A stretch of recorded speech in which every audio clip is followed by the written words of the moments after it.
मेरे बाप मेरे गांव में तमाम मुस्लिम लोग हैं, आधा से ज्यादा मुस्लिम हैं, कभी कोई लड़ाई नहीं। जब ये भाजपा सरकार नहीं पाती है तो दंगे कराती है। एक दिन मुख्यमंत्री ने असेंबली में कहा कि अब दंगा नहीं होता है। हम खड़े हो गए, हमने कहा दंगा आप कराते थे सरकार पाने के लिए, अब सरकार पा गए हो तो दंगा क्यों होगा? फिर ऐसी बात नहीं है।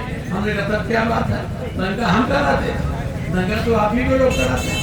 कहीं गाय का पता के, कहीं हिंदू मुसलमान का नफरत, इन नफरती ताकतों से सावधानी से लड़ो, नहीं देश खतरे में चला जाएगा। ये मैं कहने वाला। पार्लियामेंट देख रहे हो किस तरह बहस हो रही, बोलने तक नहीं दे रहे, क्या अपनी बात कहने नहीं दे रहे। भाइयों में मुझे अभी लखनऊ जाना है, मैं ज़्यादा बात नहीं करूँगा। एक ही बात आपसे कहता हूँ, अपने अधिकार की रक्षा के लिए अगर ज़रूरत पड़े तो आप सड़कों पर नारा लगाते हुए निकलो कि हमारा वोट नहीं कटेगा और हम यहाँ के वोटर हैं, यही रहेंगे।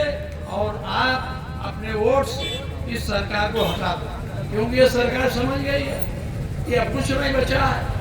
हमारे क्षेत्र में 180 पोलिंग, 400, 300, 200 भारत जो मुस्लिम बहुत दिया गया है कि इनका वोट काट।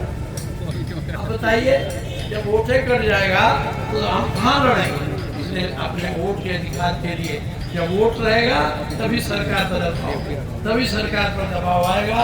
यही कहता हूँ। और फिर एक बार मैं कहता हूँ, नफरत की सरकार, मारे जा रहे हैं। हम जब असेंबली में पूछते हैं कि किस पर गोली चली, किसका एनकाउंटर हुआ, बोलो एनकाउंटर होता है अल्पसंख्यक का, एनकाउंटर होता है यादव का, एनकाउंटर होता है पंडित का। एक वर्ग ऐसा है जिसका एनकाउंटर नहीं होता है। तो एनकाउंटर उन्हीं का किया जाता है जिसको समाज में इनको विश्वास है कि हमारे साथ नहीं है। अपराधी हैं, अपराधी पकड़ो, कहाँ कानून मिला गोली मारो, उसका अधिकार है, ले जाओ जेल में रखो, मुकदमा चलाओ, फांसी दो। सरकार को फांसी देने का अधिकार नहीं है, फांसी देने का अधिकार जज को है। लेकिन आज सारे जुडिशियरी के अधिकार ये सरकार अपने हाथों में ले, पकड़ो गोली मार दो, पकड़ो पैर में गोली मार दो।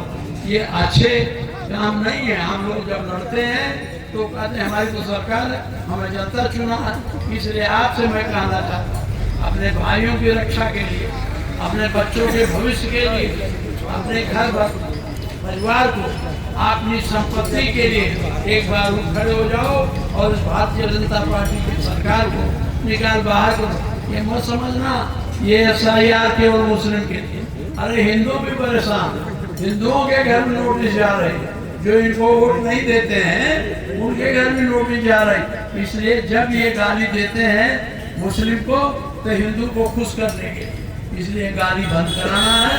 आप सड़कों पर आपको जरूरत पड़े तो आप उतरो, अपने वोट के अधिकार को बचाओ और संविधान बचाओ।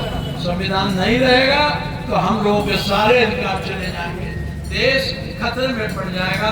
तो संविधान पर भी इनका हमला है। इस हमले को रोकने के लिए साथियों आगे आओ, आगे बढ़ो। मैं यही आपको कहने आया हूँ। आपको बहुत बहुत धन्यवाद। मुझे जल्दी है, जाना है, इधर फिर भाषण होगा।